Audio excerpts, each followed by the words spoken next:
Hey guys, Marlo back again with yet another video review, and if you are under the age of 13, please tune out as this channel and video is not meant for you. Anyways, we have here the NECA Retro Cloth 8-inch Candyman figure. This is from, I guess, the second movie of Candyman. Candyman Farewell to the Flesh. Don't know if you could see that there. Don't know why they didn't just opt for the regular Candyman movie from the original film. Maybe it was a licensing thing, but I guess they're using the Candyman Farewell to the Flesh title there instead. But it's the same character, same actor. You can see there images of the figure. Pretty cool how they did that with all the bees. And let's see, there's some information below. You want to read all that, including the sculptor Trevor Grove.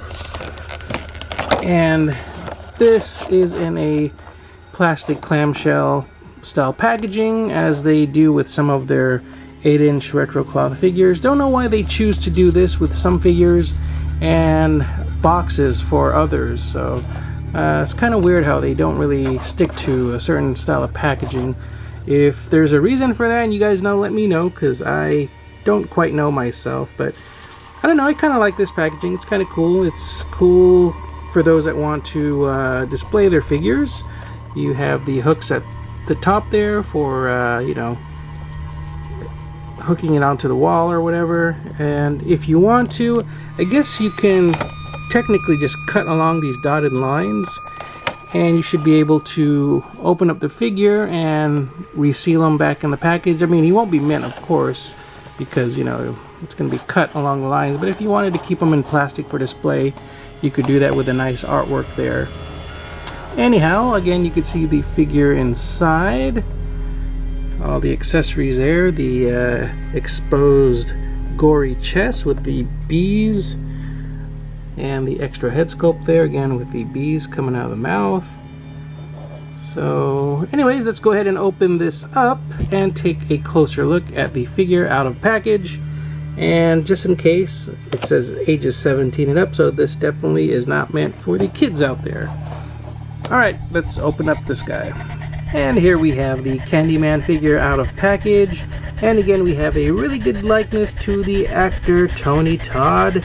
I think they captured his likeness really nicely, and the paint job is also pretty good. You can see here the accessories, the second head sculpt here.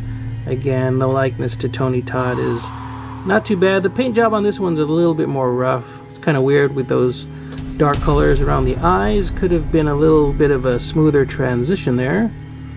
And then with the color at the back, it's kind of a different shade there as well. Don't know if that's just, I don't know, like the makeup effects or whatever that they were trying to recreate. But it's kind of funny how the browns just change all of a sudden from the back there to the front, and again with the colors around the eyes just being a little bit too stark there. Reminds me of Beetlejuice or something like that. But you can see the details once again there in the mouth with all of the bees. Ooh. Don't know if I can get it to focus. Come on. But anyways, you get the idea there. And let's look at that chest up close. See all the gore there and the bees. Pretty nicely done. And this just basically hooks onto the figure there. These hooks, kind of a softer plastic, so you don't have to worry about this breaking too easily by hooking it onto the body. And let's take a closer look at the card art once more. Usually the card art is done by Jason Edmiston, if I'm not mistaken, for a bunch of their other horror figures, but this one is done by, there's a signature there, it says Devin. And where are the credits? Thought I saw it somewhere. Oh, there, artwork by Devin Whitehead and Cavity Colors. So, not too familiar with all of that.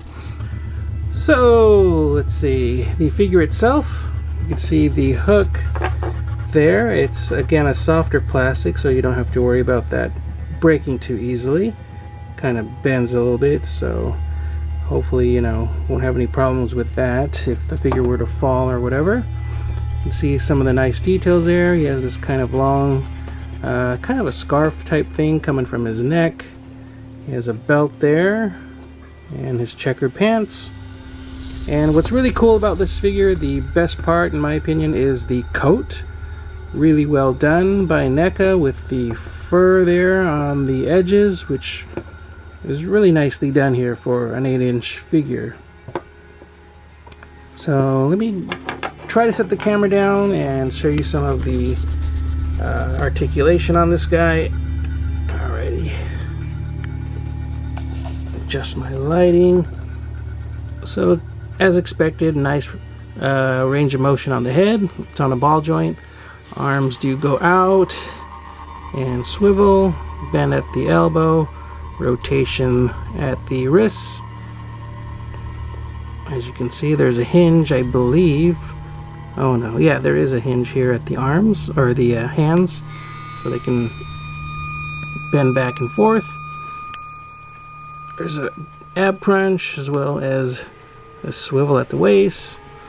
Legs go out as well as forward, bend at the knees, and at the feet, basically a hinge to allow it to go back and forth. Alright, the bottom of the feet there's some pegs. Some of the older retro cloth figures for some reason didn't have holes at the bottom of the feet for stands, which was unfortunate because these are a bit tough to stand at times. So let me see, let me try to set them down with, let me try to use my two hands to get them posed up for you guys.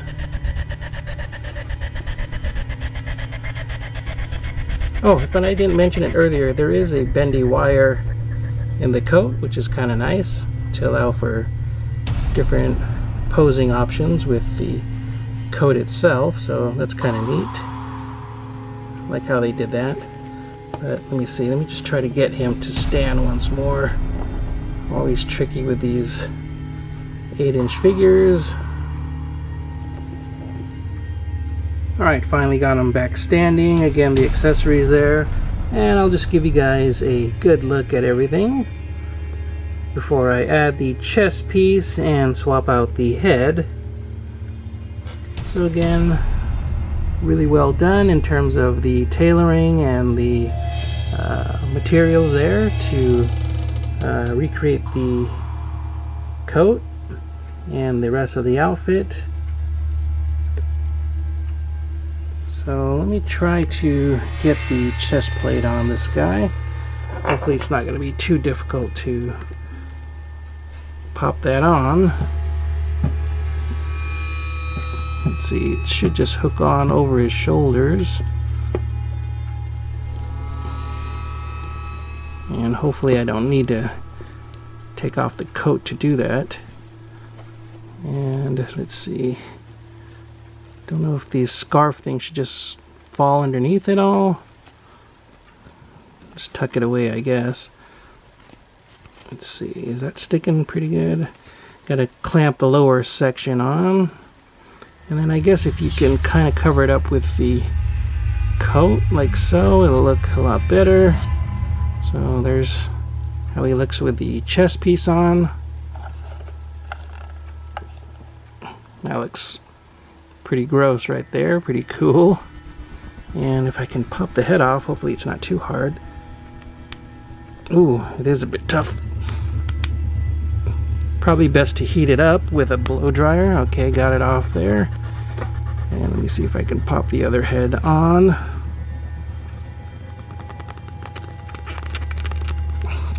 Ooh, okay. Don't know if it's on there securely, but hopefully that'll work well enough. And you can see how he looks there with that different head option. Looking pretty creepy there. Oof. Alright. So let me try to pose them up with some of the other figures I have in my collection. Let's see, I recently did an unboxing with Pamela Voorhees here. Let me just grab a bunch of my other figures and set them up. It'll be quicker that way. And here we have Candyman alongside some of the other NECA 8-inch retro cloth style figures in my collection. You can see Michael Myers, again Pamela Voorhees, Trick or Treat Sam, of course Pennywise from the new 2018 movie. Pennywise being quite tall there, but hopefully they scale okay. Sam is a bit tall, I guess, so he's a bit off, but the rest seem to be pretty good. I know Pennywise is supposed to be quite tall, but there you guys have it. Hopefully you guys enjoyed this quick unboxing and review. If you did, please give the video a thumbs up. I'd appreciate it if you share the video, like the video, and if you haven't already, please do subscribe. Don't know what's going on with the channel. Seems like I'm not getting too many views these days. Kind of thinking of giving the channel a break, maybe stepping away from doing reviews for a while. It doesn't seem as fun as it used to be, and again the views are quite low lately, so not too inspired to do these reviews anymore, but I'll definitely keep on collecting. So we'll see how it goes. I have one more review to do on the NECA 8-inch retro cloth They Live figures here, so I'll try to get that going next, and hopefully you'll stay tuned for that. So anyhow, subscribe guys, take care, and keep on collecting. I'll see you all next time. Bye bye.